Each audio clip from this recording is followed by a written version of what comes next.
Welcome in Informational Video Center. بسم اللہ الرحمن الرحیم۔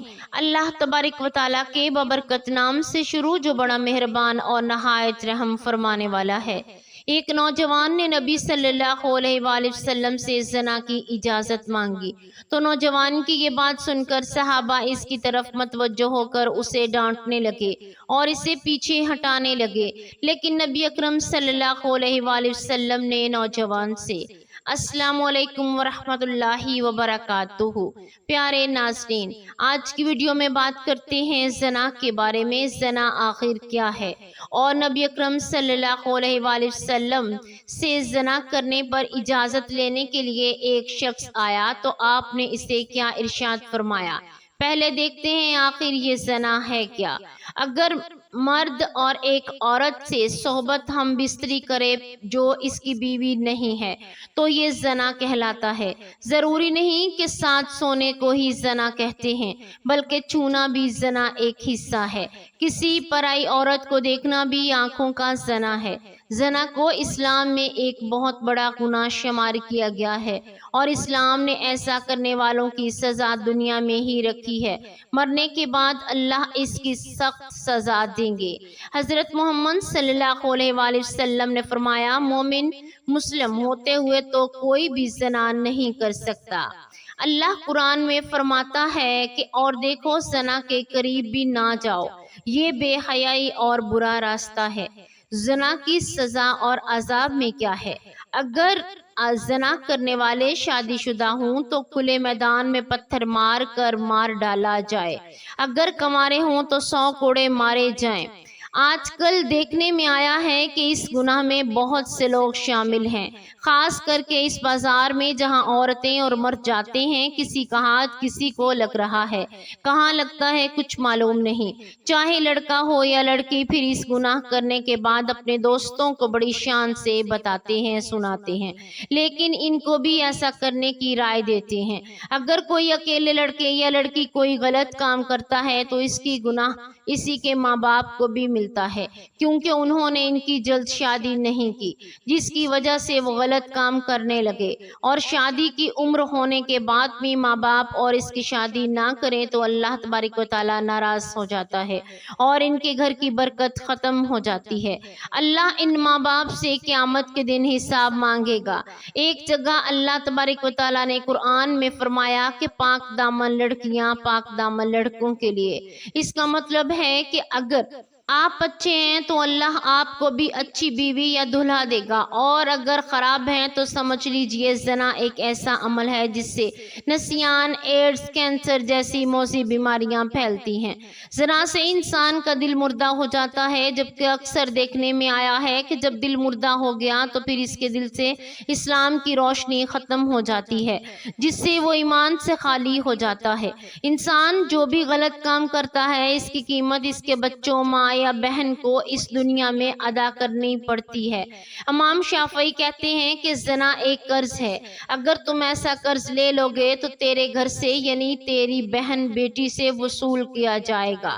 دوستو، اس کبیرہ گناہ کی اور بھی سزائیں ہیں، لہٰذا خود بھی بچیں اور اپنے دوستوں کو بھی بچائیں۔ ایک اور حدیث میں ہے کہ حضرت ابو امامہ رضی اللہ تعالی عنہ سے مروی ہے کہ ایک نوجوان نبی اکرم صلی اللہ علیہ وآلہ وسلم کی خدمت میں حاضر ہوا اور کہنے لگا، یا رسول اللہ صلی اللہ علیہ وآلہ وسلم، مجھے زنا کرنے کی اجازت دے دیجئے۔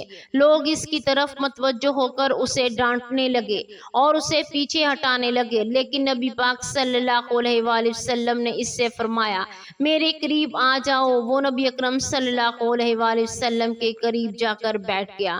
نبی کریم صلی اللہ علیہ وآلہ وسلم نے اس سے پوچھا، کیا تم اپنی والدہ کے حق میں بدکاری کو پسند کرو گے؟ اس نے کہا، اللہ کی قسم میں کبھی نہیں کروں گا، میں آپ پر قربان جاؤں۔ نبی پاک صلی اللہ علیہ وآلہ وسلم نے فرمایا، لوگ بھی اسے اپنی ماں کے لیے پسند نہیں کرتے۔ پھر دریافت کیا، کیا تم اپنی بیٹی کے حق میں بدکاری کو پسند کرو گے؟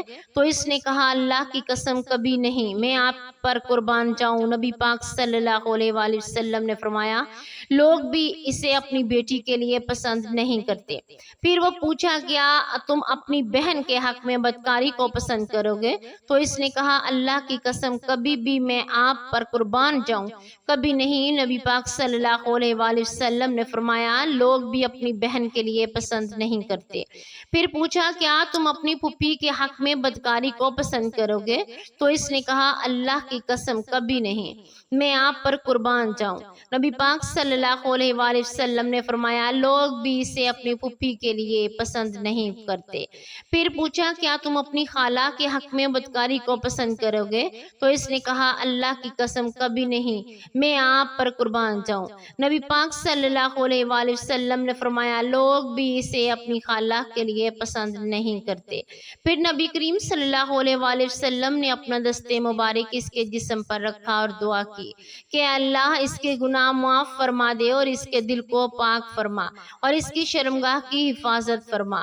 راوی کہتے ہیں کہ اس کے بعد اس نوجوان نے کبھی بھی کسی کی طرف توجہ بھی نہیں کی، نیز واضح رہے کہ ہر گناہ اللہ تبارک و تعالیٰ کی نافرمانی ہے اور اس کی اطاعت و فرمانبرداری سے اراض ہے، اور اللہ تعالیٰ کا نافرمان دنیا و آخرت میں کہیں چین و سکون نہیں پا سکتا۔ گناہ کرنے والے کی زندگی تلخ کر دی جاتی ہے۔ اللہ تعالیٰ کا ارشاد پاک ہے ترجمہ کہ اور جو شخص میری اس نصیحت کے اعراض کرے گا تو اس کے لیے قیامت سے پہلے دنیا میں قبر اور تنگی کا جینا ہوگا۔ دنیا اور آخرت میں چین و سکون پانے کا ایک ہی راستہ ہے کہ اسے پالنے والے خالق و مالک کی نافرمانی چھوڑ کر اپنی پوری زندگی اس کی اطاعت اور فرمانبرداری میں گزاری جائے۔ پھر اللہ پاک اپنے بندوں کو پاکیزہ اور بالطف زندگی عطا فرمائیں گے اور آخرت میں خوب اجر و ثواب سے نوازیں گے۔ حضرت انس بن مالک رضی اللہ تعالیٰ عنہ سے روایت ہے، فرماتے ہیں کہ میں نے رسول پاک صلی اللہ علیہ وآلہ وسلم کو یہ فرماتے ہوئے سنا، اس ذات کی قسم جس کے قبضہ قدرت میں میری جان ہے، اگر تم اتنے گناہ بھی کر لو جن سے آسمان اور زمین کے درمیان پوری دنیا بھر جائے، پھر تم اللہ تعالیٰ سے معافی مانگو تو اللہ تبارک و تعالیٰ تمہیں ضرور معاف فرما دیں گے، اور اس ذات کی قسم جس کے قبضے میں میری جان ہے، اگر تم خطا کرنا چھوڑ دو گے تو اللہ تعالیٰ ایسی قوم پیدا کریں گے جو خطائیں کرے گی، پھر اللہ تبارک و تعالیٰ سے معافی مانگے گی اور اللہ تعالیٰ انہیں ضرور معاف فرما دیں گے۔ اللہ تبارک و تعالیٰ تو معاف فرمانے والا ہے، معافی کو پسند کرنے والا ہے، لہٰذا اللہ تعالیٰ تو ہمیں بھی معاف فرما دے۔ جب بندہ اپنے گناہوں سے توبہ کرتا ہے تو اللہ کریم لکھنے والے فرشتوں کو اس کے گناہ بھلا دیتا ہے، اس طرح اس کے اعضاء یعنی ہاتھ پاؤں کو بھی بھلا دیتا ہے اور زمین سے اس کے نشانات بھی مٹا ڈالتا ہے، یہاں تک کہ قیامت کے دن جب وہ اللہ پاک سے ملے گا تو اللہ پاک اس کی طرف سے اس کے گناہ پر کوئی گواہ نہ ہوگا۔ اے ہمارے معبود، ہم تیری بارگاہ میں حاضر ہیں، تیرے حکم دعا کی اطاعت کرتے ہوئے اور تیرے وعدہ کا اعفا چاہتے ہوئے، جو تو قبولیت دعا کے متعلق تو نے اپنے اس ارشاد میں فرمایا، مجھ سے دعا مانگو میں تمہاری دعا کو قبول کروں گا، تو اللہ تو ہماری دعاؤں کو قبول و منظور فرما لے، آمین یا رب العالمین۔ اللہ تبارک و تعالیٰ سے دعا ہے کہ اللہ تبارک و تعالیٰ تمام امت مسلمان پر اپنا رحم اور فضل کرے، اور اللہ تبارک و تعالیٰ ہمیں قرآن پاک کو پڑھنے، اس کو سمجھنے اور اس پر عمل کرنے کی توفیق عطا فرمائے، اور اللہ تبارک و تعالیٰ سے دعا ہے کہ اللہ ہمیں پنجگانہ نمازی بنائے اور ہماری نمازوں میں خشوع و خضوع پیدا کر دے۔ اللہ تبارک و تعالیٰ ہمارے صغیرہ کبیرہ گناہوں کو معاف فرما دے اور ہمیں سیدھے رستے پر چلا دے، اور ہمیں اور ہمارے بچوں کو نیک اور صالحہ پاک باز بنا دے، اور اللہ تبارک و تعالیٰ سے یہ دعا ہے کہ اللہ تبارک و تعالیٰ ہمیں اپنی زندگیوں کو اسلام کے اصولوں کے مطابق بسر کرنے کی توفیق عطا فرما دے، اور ہمیں اپنے ماں باپ کی عزت قدر کرنے کی توفیق عطا فرما۔ اللہ ہمیں زنا جیسے برے ارتکاب سے بچا لے اور نیکیوں کے راستے پر میرے مولا چلا دے۔ اللہ پاک تمام امت مسلمہ پر اپنا رحم و کرم کر دے۔ ناظرین، اللہ تبارک و تعالیٰ سے دعا کرتے رہیں۔ اللہ تبارک و تعالیٰ بے شک اپنے بندوں کو معاف فرمانے والا ہے، بخشنے والا ہے۔ اللہ غفور و رحیم ہے۔ اللہ تبارک و تعالیٰ کے 2 صفاتی نام رحمان اور رحیم ہیں۔ انہی نام کے صدقے اللہ تبارک و تعالیٰ آپ کو ضرور بخش دیں گے، آپ کی گناہوں کی معافی کر دیں گے، اور اللہ تبارک و تعالیٰ آپ کو اجر و ثواب دیں گے اور آپ کے درجات کو بلند فرمائیں گے۔ اللہ تبارک و تعالیٰ ہم تمام کو بڑے اور چھوٹے گناہوں سے محفوظ رکھے اور نیکی کے راستے پر چلائے رکھے، آمین یا رب العالمین۔ پیارے ناظرین، اگر آپ کو آج کی ویڈیو اچھی لگے تو آپ اسے لائک کریں، شیئر کریں اور چینل کو سبسکرائب کریں۔